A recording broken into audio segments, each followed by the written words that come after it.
ओम शांति। 9 जुलाई 2025 बाबा के महावाक्य।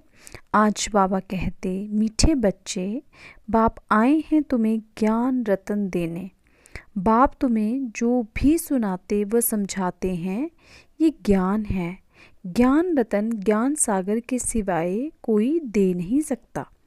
आज का क्वेश्चन, आत्मा की वैल्यू कम होने का मुख्य कारण क्या है? तो बाबा कहते हैं वैल्यू कम होती है खाद पड़ने से। जिससे सोने में खाद डालकर जेवर बनाते हैं तो उसकी वैल्यू कम हो जाती।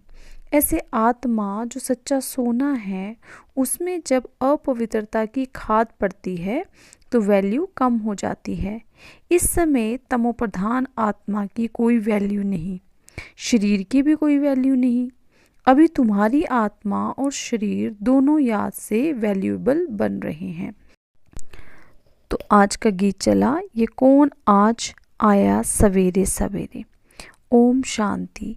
मीठे मीठे रूहानी बच्चों प्रति बाप बैठ समझाते हैं और याद की युक्तियाँ भी बता रहे हैं। बच्चे बैठे हैं, बच्चों के अंदर में है शिव भोले बाबा आए हैं। समझो आधा घंटा शांत में बैठ जाते हैं, बोलते नहीं हैं तो तुम्हारे अंदर आत्मा कहेगी कि शिव बाबा कुछ बोले। जानते हो शिव बाबा विराजमान है परंतु बोलते नहीं हैं। ये भी तुम्हारी याद की यात्रा है ना। बुद्धि में शिव बाबा की याद है, अंदर में समझते हो बाबा कुछ बोले, ज्ञान रतन देवे। बाप आते ही हैं तुम बच्चों को ज्ञान रतन देने। वो ज्ञान का सागर है ना। कहेंगे बच्चे देही अभिमानी हो रहो, बाप को याद करो, ये ज्ञान हुआ। बाप कहते हैं इस ड्रामा के चक्कर को, सीढ़ी को और बाप को याद करो, ये ज्ञान हुआ। बाबा जो कुछ समझाएंगे उसको ज्ञान कहेंगे। याद की यात्रा भी समझाते रहते हैं। ये सब हैं ज्ञान रतन। याद की बात जो समझाते हैं ये रतन बहुत अच्छे हैं। बाप कहते हैं अपने 84 जन्मों को याद करो। तुम पवित्र आए थे, फिर पवित्र होकर ही जाना है। कर्मातीत अवस्था में जाना है और बाप से पूरा वर्षा लेना है। वो तब मिलेगा जब आत्मा स्वतः प्रधान बन जाएगी याद के बल से।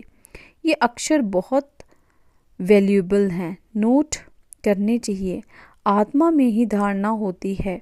ये शरीर तो ऑर्गन्स हैं जो विनाश हो जाते हैं। संस्कार अच्छे व बुरे आत्मा में भर जाते। बाप भी संस्कार भरे हुए हैं सृष्टि के आदि मध्य अंत की नॉलेज के, इसलिए उनको नॉलेजफुल कहा जाता है। बाबा राइट कर समझाते हैं 84 का चक्कर बिल्कुल सहज है। अभी 84 का चक्र पूरा हुआ है। अभी हमको वापस बाप के पास जाना है। मैली आत्मा तो वहाँ जा ना सके। तुम्हारी आत्मा पवित्र हो जाएगी तो फिर वह शरीर ही छूट जाएगा। पवित्र शरीर तो यहाँ मिल ना सके। ये पुरानी जुत्ती है। बाबा कहते हैं इनसे वैराग्य आता जा रहा है। आत्मा को पवित्र बन, फिर भविष्य में हमको पवित्र शरीर लेना है। सतयुग में हम आत्मा और शरीर दोनों पवित्र थे। इस समय तुम्हारी आत्मा अपवित्र बन गई है तो शरीर भी अपवित्र है। जैसे सोना वैसा जेवर। गवर्नमेंट भी कहती है हल्के सोने का जेवर पहनो, उसका भाव कम है। अभी तुम्हारी आत्मा की भी वैल्यू कम है। वहाँ तुम्हारी आत्मा की कितनी वैल्यू रहती है? सतो प्रधान है ना, अभी है तमो प्रधान। खाद पड़ी है, कोई काम की नहीं। वहाँ आत्मा पवित्र है तो बहुत वैल्यू है। अभी 9 कैरेट बन गई तो कोई वैल्यू नहीं है। इसलिए बाप कहते हैं आत्मा को पवित्र बनाओ तो फिर शरीर भी पवित्र मिलेगा। ये ज्ञान और कोई दे ना सके। बाप ही कहते हैं मामेकम याद करो। श्री कृष्ण कैसे कहेंगे? वो तो देहधारी है ना। बाप कहते हैं अपने को आत्मा समझ, मुझ बाप को याद करो। कोई देहधारी को याद ना करो। अभी तुम समझते हो तो फिर समझाना है। शिव बाबा है निराकार, उनको अलौकिक जन्म है। तुम बच्चों को भी अलौकिक जन्म देते हैं। अलौकिक बाप, अलौकिक बच्चे, लौकिक, पारलौकिक और अलौकिक कहा जाता है। तुम बच्चों को अलौकिक जन्म मिलता है। बाप तुमको अडॉप्ट कर वर्षा देते हैं। तुम जानते हो हम ब्राह्मणों का भी अलौकिक जन्म है। अलौकिक बाप से अलौकिक वर्षा मिलता है। ब्रह्मा कुमार कुमारियों बिगर और कोई स्वर्ग का मालिक बन ना सके। मनुष्य कुछ भी समझते नहीं। तुमको बाप कितना समझाते हैं। आत्मा जो अपवित्र बनी है वे सिवाय याद के पवित्र बन नहीं सकती। याद में नहीं रहेंगे तो खाद रह जाएगी। पवित्र बन नहीं सकेंगे, फिर सजाएं खानी पड़ेंगी। सारी दुनिया के मनुष्य आत्माओं को पवित्र बन वापिस जाना है। शरीर तो नहीं जाएगा। बाप कहते हैं अपने को आत्मा समझते हो तो शिव बाबा को याद करो। धंधा आदि करते यही मेहनत करो कि मैं आत्मा इस शरीर से काम करती हूँ। मैं आत्मा ही शिव बाबा को याद करती हूँ। आत्मा ही पहले पहले पवित्र थी, अब फिर पवित्र बनना है। ये है मेहनत। इसमें बड़ी ज़बरदस्त कमाई है। यहाँ कितने भी साहूकार हैं, अरब खरब हैं, परंतु वो सुख नहीं है। सबके सिर पर दुख हैं। बड़े बड़े राजाएं, प्रेसिडेंट आदि आज हैं, कल उनको मार देते। विलायत में क्या क्या होता रहता है। साहूकारों पर, राजाओं पर तो मुसीबत है। यहाँ भी जो राजाएं थे वो प्रजा बन गए हैं। राजाओं पर फिर प्रजा का राज्य हो गया है। ड्रामा में ऐसे नूंद है, पिछाड़ी में ही यह हाल होता है। बहुत ही आपस में लड़ते रहेंगे। तुम जानते हो कल्प पहले भी ऐसे हुआ था। तुम, बाबा कहते, गुप्त वेश में दिल व जान, सिख व प्रेम से अपना गंवाया हुआ राज्य लेते हो। तुमको पहचान मिली है कि हम तो मालिक थे, सूर्यवंशी देवताएं थे। अभी फिर वह बनने के लिए पुरुषार्थ कर रहे हैं, क्योंकि यहाँ तुम सत्यनारायण की कथा सुन रहे हो ना। बाप द्वारा हम नर से नारायण कैसे बने, बाप आकर राजयोग सिखलाते हैं। भक्ति मार्ग में ये कोई सिखला न सके। कोई भी मनुष्य को बाप, टीचर, गुरु नहीं कहेंगे। भक्ति में कितनी पुरानी कहानियाँ बैठ सुनाते हैं। अब तुम बच्चों को 21 जन्म विश्राम पाने के लिए पावन तो ज़रूर बनना पड़े। बाप कहते हैं अपने को आत्मा समझो। आधा कल्प तो ड्रामा अनुसार देह अभिमानी हो रहते हो। अब देही अभिमानी बनना है। ड्रामा अनुसार अब पुरानी दुनिया को बदल नया बनना है। दुनिया तो एक ही है। पुरानी दुनिया से फिर नई बनेगी। नई दुनिया में नया भारत था, उसमें देवी देवता थे। कैपिटल भी जानते हो, जमुना का कंठा था, जिसको परिस्तान भी कहते थे। वो नेचुरल ब्यूटी रहती है। आत्मा पवित्र बन जाती है तो पवित्र आत्मा के शरीर भी पवित्र मिलता है। बाप कहते हैं मैं आकर तुमको हसीन सो देवी देवता बनाता हूँ। तुम बच्चे अपनी जांच करते रहो, कोई हमारे में अवगुण तो नहीं है। याद में रहते हैं, पढ़ाई भी पढ़नी है। ये है बहुत बड़ी पढ़ाई। एक ही पढ़ाई है, उस पढ़ाई में तो कितने किताब आदि पढ़ते हो। तो बाबा कहते ये पढ़ाई है ऊंचते ऊंच, पढ़ाने वाला भी है ऊंचते ऊंच शिव बाबा। ऐसे नहीं कि शिव बाबा कोई इस दुनिया का मालिक है। विश्व के मालिक तो तुम बनते हो ना। कितनी नई नई गुये बातें तुमको सुनाते रहते हैं। मनुष्य समझते हैं परमात्मा सृष्टि का मालिक है। बाप समझाते हैं मीठे मीठे बच्चों, मैं इस सृष्टि का मालिक नहीं हूँ। तुम मालिक बनते हो, फिर राज्य गंवाते हो, फिर बाप आकर विश्व का मालिक बनाते हैं। विश्व इसको ही कहा जाता है। मूल वतन व सूक्ष्म वतन की बात नहीं। मूल वतन से तुम यहाँ आकर 84 जन्म का चक्कर लगाते हो, फिर बाप को आना पड़ता है। अभी फिर तुमको पुरुषार्थ कराता हूँ वो प्रारब्ध पाने के लिए जो तुमने गंवाई है। हार और जीत का खेल है ना। ये रावण राज्य खलास होना है। बाप कितना सहज रीति समझाते हैं। बाप खुद बैठ पढ़ाते हैं। यहाँ तो मनुष्य मनुष्य को पढ़ाते हैं। तो बाबा कहते हो तुम भी मनुष्य, परंतु बाप तुम आत्माओं को बैठ पढ़ाते हैं। पढ़ाई के संस्कार आत्मा में ही रहते हैं। अभी तुम बहुत नॉलेजफुल हो, वो सब है भक्ति की नॉलेज। कमाई के लिए भी नॉलेज है, शास्त्रों की भी नॉलेज है, और ये है रूहानी नॉलेज। तुम्हारी रूह को रूहानी बाप बैठ सुनाते हैं। 5000 वर्ष पहले भी तुमने सुनी थी। सारे मनुष्य सृष्टि भर में ऐसे कभी कोई पढ़ाता नहीं होगा। किसको भी पता नहीं ईश्वर कैसे पढ़ाते हैं। तुम बच्चे जानते हो, अभी इस पढ़ाई से किंगडम स्थापन हो रही है। जो अच्छी रीति पढ़ते और श्रीमत पर चलते हैं वो हाईएस्ट बनते हैं, और जो बाप के जाए निंदा कराते हैं, हाथ छोड़ जाते हैं, वह प्रजा में बहुत कम पद पाते हैं। बाप तो एक हाईएस्ट, बाबा कहते बाप तो एक ही पढ़ाई पढ़ाते हैं।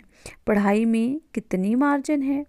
डीटी किंगडम थी ना, एक ही बाप है जो यहाँ आकर किंगडम स्थापन करते हैं।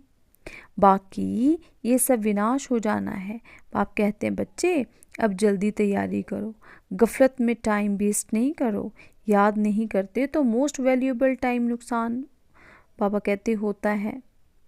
शरीर निर्वाह अर्थ धंधा आदि भल करो, फिर भी बाबा कहते हथ काटे दिल यार्डे।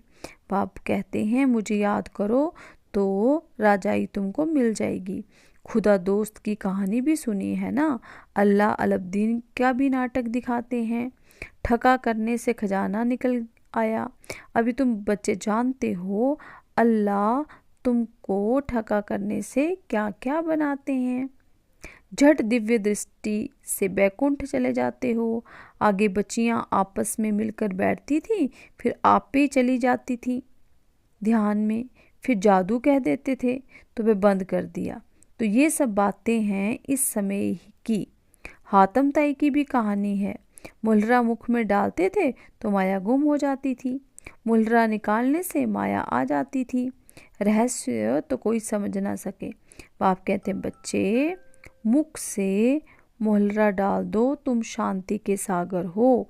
आत्मा शांति में अपने स्वधर्म में रहती है। सतयुग में भी जानते हैं कि हम आत्मा हैं। तो बाबा कहते बाकी परमात्मा बाप को कोई भी नहीं जानते। कभी भी कोई पूछे बोलो वहाँ विकार का नाम ही नहीं है ही वाइसलेस वर्ल्ड। 5 विकार वहाँ होते ही नहीं। दे अभिमान ही नहीं। माया के राज्य दे अभिमानी बनते हैं। वहाँ होते ही है मोह जीत। इस पुरानी दुनिया से नष्टो मोहा होना है। वैराग्य तो उनको आता है जो घर बार छोड़ते हैं। तुमको तो घर बार नहीं छोड़ना है। बाप की याद में रहते हुए ये पुराना शरीर छोड़कर जाना है। सबका हिसाब किताब चुकतू होना है, फिर चले जाएंगे घर। ये कल्प कल्प होता है। तुम्हारी बुद्धि अभी दूर दूर ऊपर जाती है। वो लोग देखते हैं कि कहाँ तक सागर है, सूर्य चांद में क्या है। आगे समझते थे वह देवताएं हैं। तुम कहते हो ये तो मांडवे की बत्तियां हैं। यहाँ बाबा कहते खेल होता है, तो ये बत्तियां भी यहाँ हैं। मूल वतन सूक्ष्म वतन में ये होती नहीं, वहाँ खेल ही नहीं। ये अनादि खेल चला आता है, चक्र फिरता रहता है, परले होती नहीं। भारत तो विनाशी खंड है, इसमें मनुष्य रहते हैं, जलमयी होती ही नहीं। पशु पक्षी आदि जो भी हैं सब होंगे। बाकी जो भी खंड है वह सत्युग त्रेता में रहते नहीं। तुमने जो कुछ दिव्य दृष्टि से देखा है वह फिर प्रैक्टिकल में देखेंगे। प्रैक्टिकल में तुम बैकुंठ में जाकर राज्य करेंगे, जिसके लिए पुरुषार्थ करते रहते हो। फिर भी बाप कहते हैं याद की बड़ी मेहनत है। माया याद करने ही नहीं देती है। बहुत प्यार से बाबा को याद करना है। अज्ञान काल में भी प्यार से बाप की महिमा करते हैं। हमारा फलाना ऐसा था, फलाने मर्तबे वाला था। अभी तुम्हारी बुद्धि में सारा सृष्टि चक्र बैठा हुआ है। सब धर्मों की ही नॉलेज है। जैसे वहाँ रूहों का सिजरा है, यहाँ पर मनुष्य सृष्टि का सिजरा है। Great great grand father Brahma है। फिर है तुम्हारी बिरादरी सृष्टि जो बाबा कहते चलती रहती है ना। बाप समझाते हैं बच्चे, नर से नारायण बनना है तो तुम्हारी जो कथनी है वही करनी है, पहले अपनी अवस्था को देखना है। बाबा हम तो आपसे पूरा वर्षा लेकर ही छोड़ेंगे। तो वे चले तो बाबा कहते फिर चलन भी चाहिए, ये एक ही पढ़ाई है नर से नारायण बनने की, ये तुमको बाप ही पढ़ाते हैं। राजाओं का राजा तुम ही बनते हो और कोई खंड में होते नहीं। तुम पवित्र बाबा कहते राजाएं बनते हो, फिर बिगर लाइट वाले अपवित्र राजाएं पवित्र राजाओं के मंदिर बनाकर पूजा करते हैं। अभी तुम पढ़ रहे हो, स्टूडेंट टीचर को क्यों भूलते हैं? कहते बाबा माया भुला देती है, दोष फिर माया पर रख देते हैं। अरे याद तो बाबा कहते याद तो तुमको करना है, मुख्य टीचर एक ही है, बाकी और सब हैं नाइव टीचर्स। बाप को भूल जाते हो? अच्छा टीचर को याद करो, तुमको 3 चांस दिए जाते हैं, एक भूले तो दूसरे को याद करो। अच्छा मीठे मीठे सिक्की लदे बच्चों प्रति माता पिता बाप दादा का याद प्यार और गुड मॉर्निंग। रूहानी बाप की रूहानी बच्चों को नमस्ते, रूहानी बच्चों की रूहानी बाप दादाजी को याद प्यार गुड मॉर्निंग नमस्ते। धारणा के लिए मुख्य सार। नंबर 1 पॉइंट, बाप से पूरा वर्षा लेने के लिए जो कथनी हो वही करनी हो, इसका पुरुषार्थ करना है, मोह जीत बनना है। दूसरा पॉइंट, सदा याद रहे कि हम शांति के सागर के बच्चे हैं, हमें शांति में रहना है, मुख में मोहलरा डाल देना है, गफलत में अपना टाइम वेस्ट नहीं करना है। तो आज बाबा ने वरदान दिया, संगठन रूपी किले को मजबूत बनाने वाले सर्व के स्नेही संतुष्ट आत्मा भव। संगठन की शक्ति विशेष शक्ति है, एक मत संगठन के किले को कोई भी हिला नहीं सकता, लेकिन इसका आधार है 1-2 के स्नेही बन सर्व को रिगार्ड देना और स्वयं संतुष्ट रहकर सर्व को संतुष्ट करना, ना कोई डिस्टर्ब हो और ना कोई डिस्टर्ब करे, सब 1-2 को शुभ भावना और शुभ कामना का सहयोग देते रहें तो ये संगठन का किला मजबूत हो जाएगा। संगठन की शक्ति ही विजय का विशेष आधार स्वरूप है। स्लोगन, जब हर कर्म यथार्थ और युक्ति युक्त हो तब कहेंगे पवित्र आत्मा। अव्यक्त इशारे संकल्पों की शक्ति जमा कर श्रेष्ठ सेवा के निमित्त बनो। हर एक बच्चा जो 100% व सेवा के प्रति उमंगों के अच्छे अच्छे संकल्प करता कि अभी से ये करेंगे, ऐसे करेंगे, अवश्य करेंगे, करके दिखाएंगे, ऐसे श्रेष्ठ संकल्प के बीज जो बोते हो, उस संकल्प को अर्थात बीज को प्रैक्टिकल में लाने की पालना करते रहो तो वह बीज फल स्वरूप बन जाएगा। ओम शांति, ओम शांति, ओम शांति।